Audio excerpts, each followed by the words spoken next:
West Indies Cricket, Caribbean Cricket Podcast.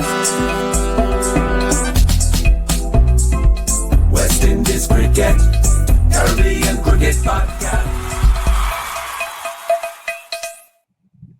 Yes, ladies and gentlemen, welcome back to another edition of the Caribbean Cricket Podcast. I'm eating a sweet, so can barely get my words out of my mouth right now. But I'm one half, Machel and Santokie here, and with me as ever is Father Santokie back again. He's free for the night shift. He can do a Caribbean Cricket Podcast episode. Santokie, how you doing? Yeah, Mash. Well, welcome to the content era. This is the content planning era. We're back again, organized with another episode to deliver. And Mash, this one is more of a reactionary episode because we got some big news in the past few days reported in the media that Jay Shah, current chairman of the ICC, is going to meet with the heads of the Australia Cricket Board and the English Cricket Board to discuss a two-tier system for Test cricket. So essentially two different groups playing Test cricket. Now, this has got people discussing, loads of people for it, loads of people against it. And West Indies have come into it because we've seen Clive Lloyd come out and say he's disturbed by the idea of two tiers of Test cricket happening. He said it will undermine everything West Indies have had to fight for in terms of their test status. Michael Holding's come out and cussed it, whereas you've got other people like Ravi Shastri saying, it's good for cricket to see the best teams play each other on a more regular basis. So we're here to sort of discuss a two-tier system and what it means for West Indies cricket if it does go ahead. And I think, Mash, before we jump in with your opinion, I think it's important to make a distinction here. I think the wording is quite important because you can have two divisions of Test cricket, which is what we've said could be beneficial for West Indies cricket, where you have a Group 1 with Australia, India, England, Pakistan, whatever, and a Division 2 with like Ireland, Afghanistan, Zimbabwe, West Indies, but promotion and relegation. So West Indies play in Group 2, they win all their matches, they go up to Group 1 with a lot of confidence, momentum, players having games behind them. So that's one thing. However, what we're seeing reported in the media, obviously nothing's been confirmed, is two tiers. So essentially, as it stands, two tiers basically means two permanent groups of splitting Test cricket and no promotion relegation, two tiers. And the idea is, the sentiment is that Australia, England, and India want it because they want to play more regular matches against each other. So my thing is, whilst, two-division cricket can be good, I think the way this has come out, if the primary aim is to see the big three play each other on a more regular basis, and there's not really been any concern about, the other teams or what ramifications it has, surely, Mash, that is not going to be good for cricket. But let's get into it. Firstly, what's your reaction to hearing this news? And secondly, with the differentiation between tier and division, what do you make of it all? Okay, let's go off the premise that it's not talking about divisions. If it was, and if it is talking about divisions, I have no problem whatsoever with West Indies being put in a second division or a second tier if they're talking about promotion relegation. We don't think they are, but if that's how it eventually ends up, me personally, I have no problem with it because that's where we deserve to be. If it's about actual performance, right? And obviously in the context of Test cricket. And actually, I think for all the crying that, and I say this respectfully, for all the crying that the uncles are doing and the older generation are doing, we are not the West Indies that you lot were. We are shit. And therefore, we should be playing the other shit teams. That's how sports works. You don't get rewarded for being crap. Like at some point, you have to taste the medicine of your continual subpar performances. So if it was about promotion, relegation, divisions, I'm 100% behind the idea of us having to fall to a lower division, provided it was funded for. Because obviously, us playing Sri Lanka, Bangladesh, Zimbabwe, Ireland, Afghanistan regularly, everyone's just losing money. So if the payoff for it was England, Australia, and India saying, right, we don't really want to play you guys very often. Here's some money to make sure that you don't lose money playing each other. Cool. And at the end of the day, what people need to ask themselves, Santokie, is what do they want to see? Do they want to continue seeing West Indies lose to Australia, India, South Africa, throw in New Zealand? Like, do you just want to keep seeing that for the rest of your life, or do you actually want to see West Indies win some games? Like, I don't get what a lot of this crying is all about. And then before I just come back to you, Santokie, let's just say it's not promotion and relegation, and let's just say it's the thing that you think it is, which is tier one basically end up playing each other on a far more regular basis. I do think the tier one teams would still play the tier two teams, but essentially West Indies would start getting treated like the way Bangladesh get treated, where you basically never play them and it's like a once every 6 years thing or something like that. So I think the tier one teams would still play tier two teams, but it's like it's spaced out so long that it basically feels like it doesn't happen, right? I'm sure Zimbabwe and Bangladesh already feel like there's tier two, and certainly Ireland and Afghanistan, because they never get to play any of the big teams anyway, right? So they probably feel that tier two already exists. But Santokie, as a hand to you, the thing is, we don't deserve to be in tier one. I don't get it. We don't deserve to be there. We don't win. We don't. When's the last time you won a test series? 2023 against Zimbabwe, and then you've got people crying saying, how could you put us in tier two? We don't win. We just drew with Bangladesh at home. What do you mean? What do you mean we shouldn't be in tier two? Yeah, I think to say we should, the detractors have said because of our legacy we shouldn't be in a tier two, but that's like in sport, Mash, you can't really say that. You can't say, we were good 20 years ago, like we deserve to maintain our spot. As you said, we don't deserve to be in tier one. We've won 2 tests in this current cycle of the World Test Championship. We're bottom as it stands. If we lose to Pakistan, we'll definitely be bottom. It hasn't been, I'm sure you agree as a fan, it hasn't been an enjoyable experience, this World Test Championship cycle. Neither was the previous one. We constantly lose and lose. You mentioned there, which was a great point, obviously the win against Zimbabwe. Now, Mash, if you look at that win against Zimbabwe, Tej Chanderpaul came in, scored a double century, Brathwaite put on runs.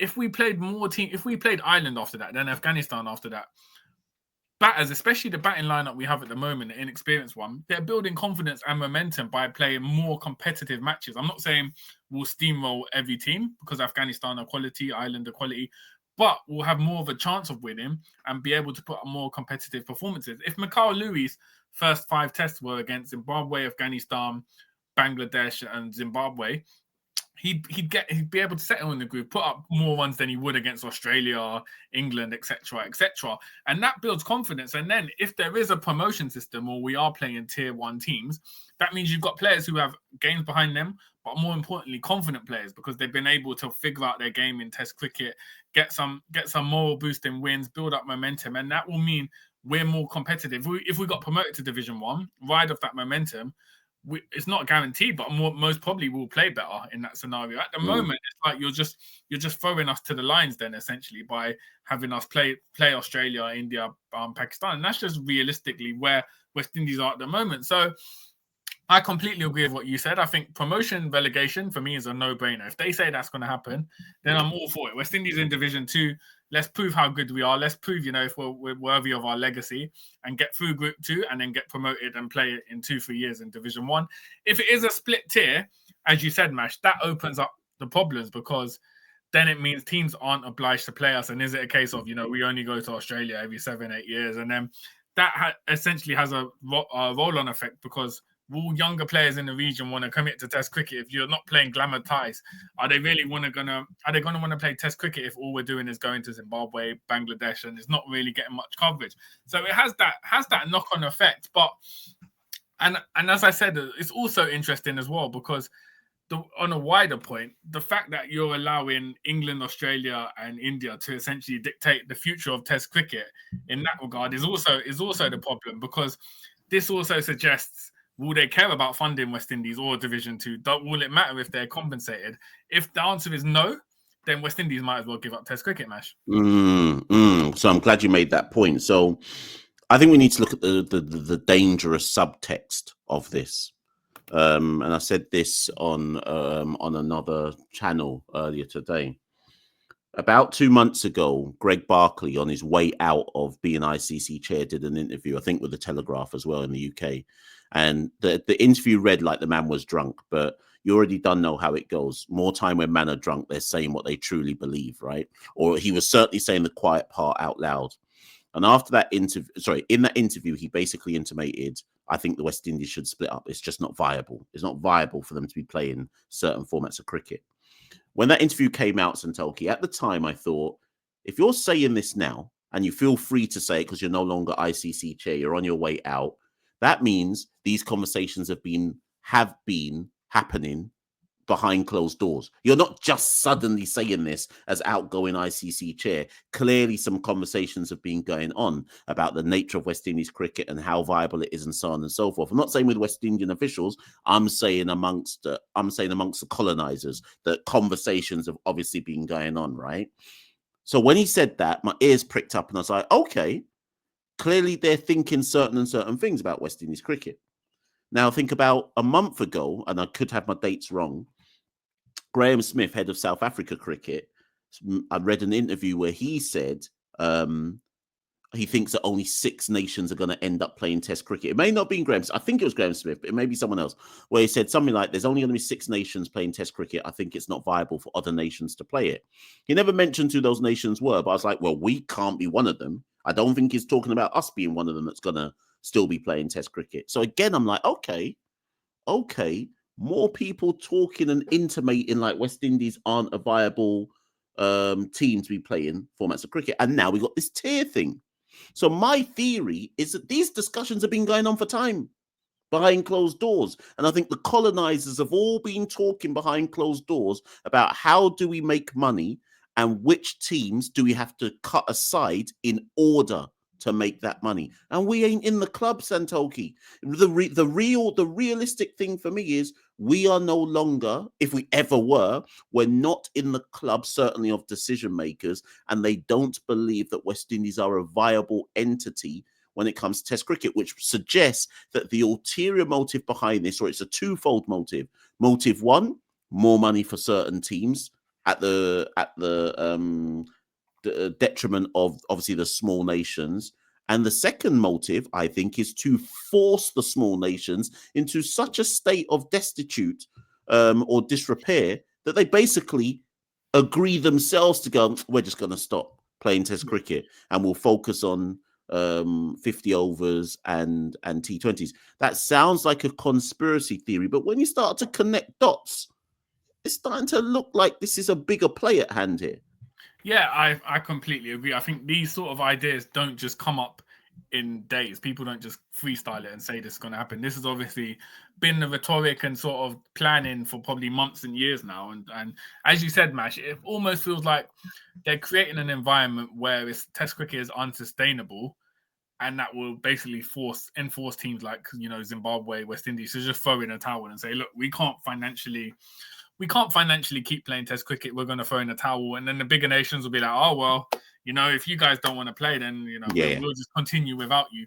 Because also, if you think about it, every team in the world is so reliant on India touring them, playing them to have their finances. I think Zimbabwe, when they welcomed India for 5 ODI series or something, it funded their cricket for 5 years, essentially. It built new floodlights in their stadium. So if you're taking away that funding in terms of having viable tourists coming to play Test cricket, if West Indies are playing Zimbabwe, that's tours. We spoke to Johnny Grave about those type of tours. They run at a loss. So if you're not getting central funding either, why are you going to play Test cricket at a loss? As much as there's a heritage and legacy, you've got to run cricket like a business if you're bored. And so it's a lose-lose situation. So as you said, Mash, I think there's been a lot of talk behind the scenes and a lot of, West Indies aren't in the big club. I don't think we ever will be.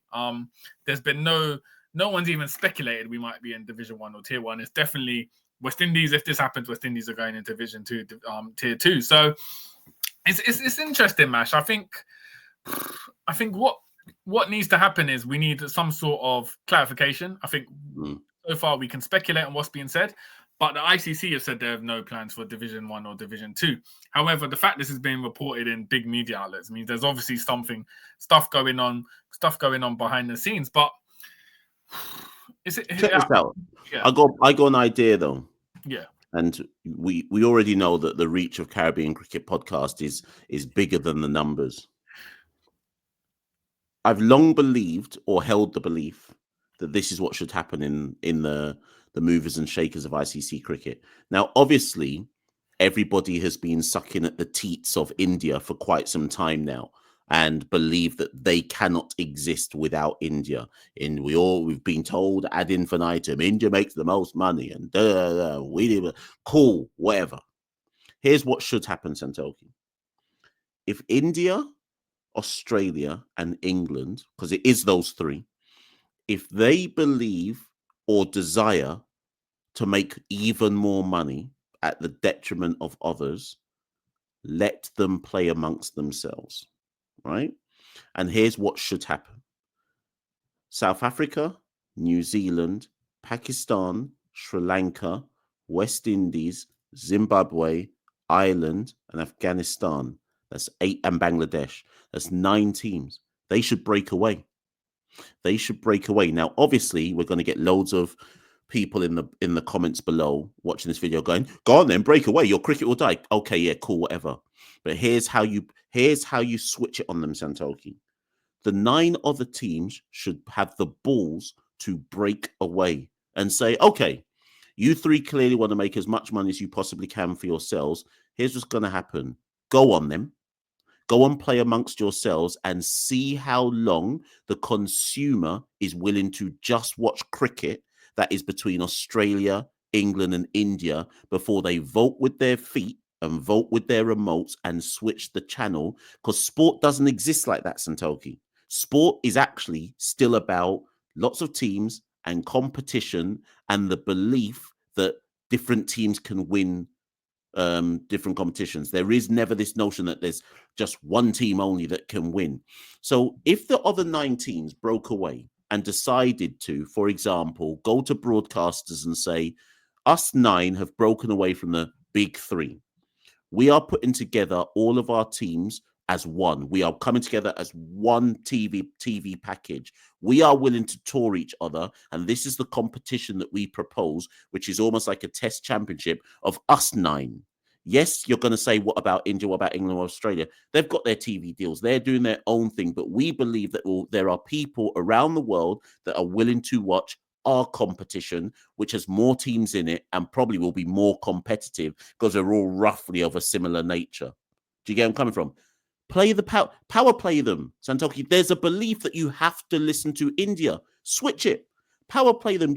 9 is bigger than 3. Just obviously no one's going to do this because they don't have the guts to do it.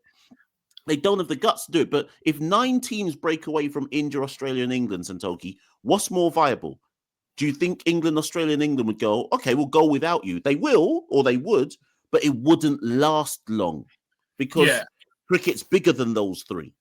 I think that's an idealistic view, which would be effective. But I think, firstly, I don't think the other 9 boards are that united enough to kind of come up together and put together a stand. And secondly, cricket's an unusual sport because I think there's so much division of power and money within India. No one's ever going to go against them. Let's say Bangladesh say, all right, cool, we're going to go just join this 9-team league, and we're India, Australia, England, you play your cricket. All India need to say is, all right, cool, then none of your players are going to be in the IPL. The board's panicking. Oh, yeah, good point. Yeah, okay, yeah. The power's too much. But then what you're describing, that's why I call it neo-colonialism. Yeah. India, Australia, and England are it's neo-colonialism. That's all. Yeah. That's all this is. They're colonists. But isn't it suitable because cricket is essentially a game formed by the colonists, essentially? So it's kind of just it's basically gone on trend basically with that regard. But as you said, it's a new form of colonization where the smaller teams like West Indies can never afford to say no to England, India, Australia at this point in time, because any move by India or Australia could bankrupt the board basically at this point in time. So what you're saying then is that we're stuck in slavery.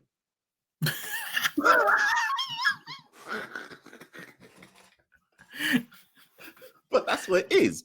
We're stuck in economic slavery. It's economically, hands are tied behind the back. I don't think there's enough power for anyone to rebel against those 3. And the big 3 will know that because that's why they've had the audacity to come up with these plans, because you're not going to come up with these plans if you think, all right, teams might rebel and say no. You're coming up with these plans, and don't get it twisted. This is only coming out in the media because it would have been chosen to be leaked. It's not like it's leaked out. 100%. Yeah. It's not like it's they're like testing the waters. Yeah. They want to see what the level of backlash is to see, okay, can we go full steam? Like, oh, and do you know what I did again on Josh's show earlier on Instagram? I equated it to when the European Super League was created. I was just going to say that. I think there's a parallel here between leaking it and saying this is what we're going to do. But what are you saying? Because, all right, so for the context, for anyone who don't watch football, essentially what happened in 2021 was the top 12 teams, I think, clubs around the world, so Real Madrid, Man United, Barcelona, decided, look, we can make more money playing each other all the time. We're going to break away from our respective leagues and form a Super League. That was a rare moment because it'd been decided, and then fan rebellion essentially across Europe forced the clubs to think, oh, the backlash is too much. So I think what are you trying to say, Mash? We need to go to the Oval where West Indies. I'm saying that we need to go on to everybody around the world. Caribbean Cricket Podcast is saying all podcasts rise up. Rise up. Rise up. South African Cricket Podcast, Bangladesh Cricket Podcast, everyone rise up. We need to go to the streets.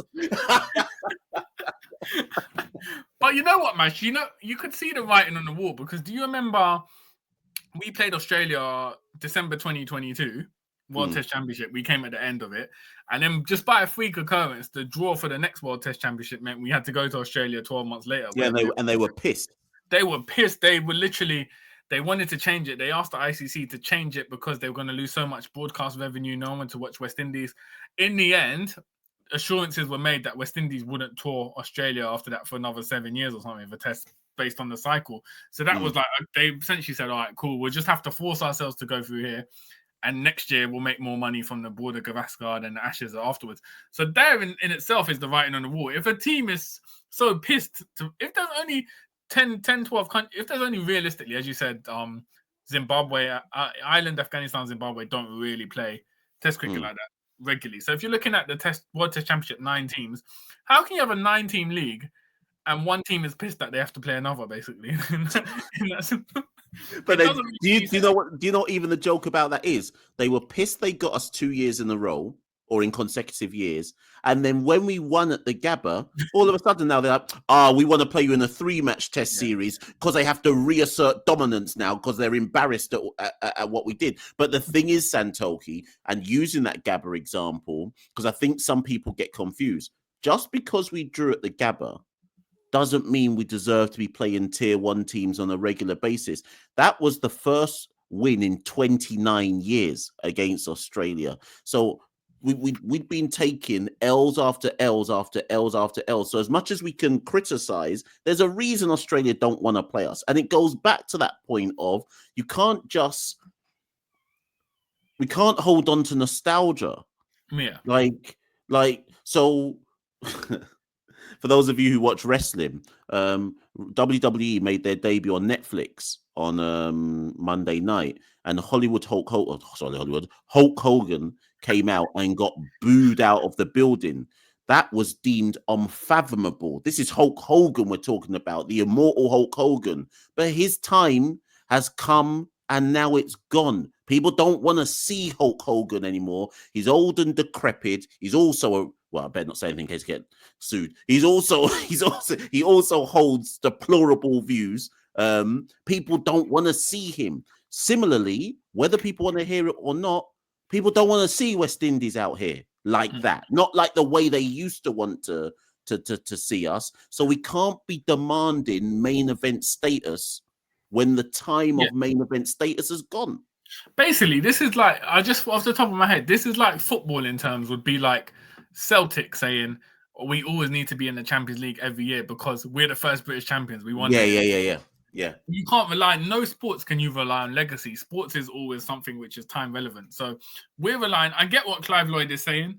There's been a big struggle, and obviously he's lived through most of it for West Indies cricket to get ourselves to a certain status in Test cricket, and that's all being diminished. It's sad to see, but Mash, that's realistic. We've been taking 25 years of licks. It was inevitable this sort of situation would happen if we're talking about a Division 1 and a Division 2. So we wait to see what happens, but I think the writing's on the wall, Mash. I think we're definitely going to be in tier 2. I don't think there's anything that can stop it. It's whether, firstly, how quick the rumors are that it's going to be implemented from 2027.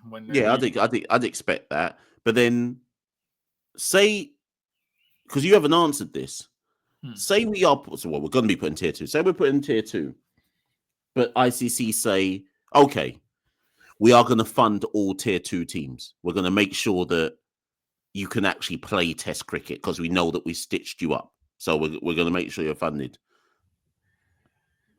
And then they say, and the caveat is the best performing team in tier 2, by the time the next cycle comes, you get to play more tier 1 teams. So that all I'm saying is, as long as they put, even if it's not promotion relegation, as long as they put some kind of caveat in which suggests that the best performing tier 2 side, there's some beneficial consequence to it, I don't have a problem with that, Santokie. As long as you put an incentive there to make tier 2 teams believe. So if we actually beat the teams on our level, there's a and obviously, again, uncles will probably say we shouldn't have to play well to have to justify them playing a test match against England or Australia or whatever. But that's how other sports work. You have to do well to get the benefits. You can't just exist being crap. Yeah, I think, like I said, if it's a one cycle thing where it's one cycle and the best performing team gets opportunities to play the tier 1 side, then I say we take the one cycle. We get 2 years where we're actually, as fans, we can celebrate, hopefully, wins. But Mash, what are we saying here? So we're basically saying when we were younger, we would say to our parents, man, West Indies, man, even though we were declining, we were still winning most matches, or at least half of the matches we played. So we were saying, we'll go to England, hopefully we can get the win. We'll go to South Africa, hopefully we can get the win. So what are you saying? Father Santokie, my son's going to be like, Papa, do you think one day we might get the big win in Harare against Zimbabwe?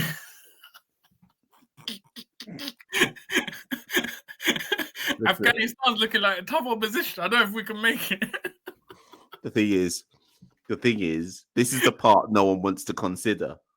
If we are put in tier 2, there is no guarantee that we wouldn't end bottom of tier 2. I'm not even joking, Santokie. I look at Bangladesh. No, we're still better than Zimbabwe. I'd expect us to be able to beat Zimbabwe, home and away. No, because hold on, your system is the best performing team in tier 2 gets the chance for thing, but you've already said we got no chance against Bangladesh. Oh, yeah, no, we're not. No, hold on. We're just stuck in tier 2. If they put us in tier 2, we're never seeing daylight again.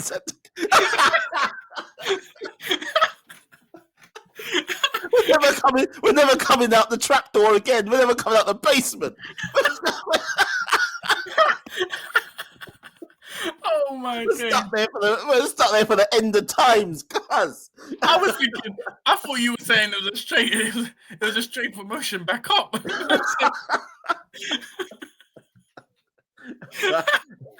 But I'm not even upset about that, because at least I'd see some wins. Like there'd be like a cycle or a season where we'd actually be able to entertain the idea of, if we win this game, it means we're gonna get to but actually go into it against all the tier 2 teams. In fact, no, Santokie, we're not even better than Sri Lanka. And Sri Lanka would be in tier 2. We're not better than we look at our record against Sri Lanka. We've never won in Sri Lanka. Do you get what I mean? So, like, put it this way: if we played Afghanistan in India or UAE, which is their home ground, do you think we're winning a test series there? Where Rashid Khan and everyone bowling their spin. I wouldn't be confident. I wouldn't be confident, but I would be disappointed if we lost. Just because, remember, we went to Afghanistan in 2019, or was it 2020? Can't remember the year now. Before the pandemic, we played one. Yeah, and Warwick and Cornwall bowled them down. But admittedly, that was now 5 years ago. So I'd expect to test Afghanistan. We'd be like, surely we can compete, and then be disappointed when we lost. but then not be surprised at the same time. Yeah, that's a good point. So basically, you're saying we're down bad in it. We might as well enjoy our upcoming series against Pakistan and Australia this summer, because we might as well enjoy 2025 to 2027. That might be our last meaningful cycle in Test cricket. That might be it. Man said we better start networking with some podcasters from Island Cricket, Zimbabwe Cricket. That's all we're going to be doing. So officially, we just want to say thank you to Australia Cricket, England Cricket, India Cricket, South Africa Cricket, New Zealand Cricket. It was good playing you over the last 100 years, and maybe we'll see you in the next 100 years. We should put the Undertaker theme on, right? On a real to end on a real note. Obviously, we've talked about previous generations and this and that, but you have to feel for the likes of Clive Lloyd and Viv Richards. Imagine the highs they went through, the highs they took us through, the struggle it took to get West Indies to the top, and now we're out here resigned to a future playing in Dublin, Harare against Afghanistan. They're looking at all these young youths, like just stoopsing and kissing their teeth, thinking, "Look what this next generation have done to West Indies cricket." So it is what it is. But we will continue to watch this space closely. We'll see how the conversations go. I'm with Santokie. I would not be shocked if we're in January of 2025. I would not be shocked if by the end of this year we already get like a press release from the ICC saying the plans for the new ICC World Test Championship will look as followed for the cycle 2027 to 20. Like, I wouldn't be shocked in the slightest. So watch this space, people, and let's see how this all unfolds. I've been Machel St. Patrick Hewitt. Santokie, of course, has been Santokie. We've been the Caribbean Cricket Podcast. As ever, we always leave it at the end and should do it at the beginning. You can find us on all social handles: Instagram, X, Blue Sky, TikTok, Patreon, Discord, Facebook. Find us on all those social handles: like, share, subscribe, follow, etc. Website www.caribbeancricketpodcast.com. And if you've got any spare change that you'd like to help the movement continue and grow, head to www.patreon.com/Carib Cricket. Any little bit helps and counts towards the movement. The final words to you, Santokie. Yeah, I think this will be a heavily divisive topic. So as always, comment below. Do you think cricket should divide into two divisions, firstly? And secondly, do you think West Indies deserve to be in tier 1 or tier 2? Where do you see the future of Test cricket going? Share your opinions. As always, we read through every comment on the YouTube video. It's always good to get discussion going. As Mash said, follow us on social media. We'll be back soon. As I said, this is the content era. West Indies are playing a warm-up match in about 48 hours in Pakistan, but we'll be doing content around probably predicting the first 11 to play the first test, and then during the test series we'll have a lot of content, and we're trying to get some special guests on in the coming weeks as well on the show. So keep an eye out for all the content coming your way from the Caribbean Cricket Podcast. Follow us, like us, share the movement before we're resigned to tier 2 for the rest of time. So thank you. That's been it for us. Have a good morning, good afternoon, good evening, good night, wherever you're listening to in the world, and we'll see you very soon.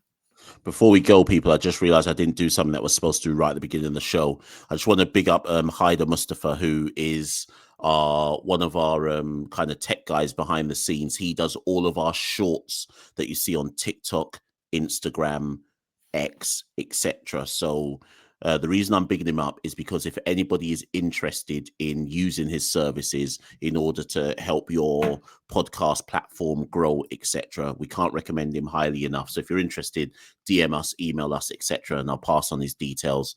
So that's Haider Mustafa. Big up Haider. He knew I was going to do this today because I said I need to give him his flowers. But as Santokie says, see you all soon, people. More content coming very, very soon. Lock in. We'll be back later.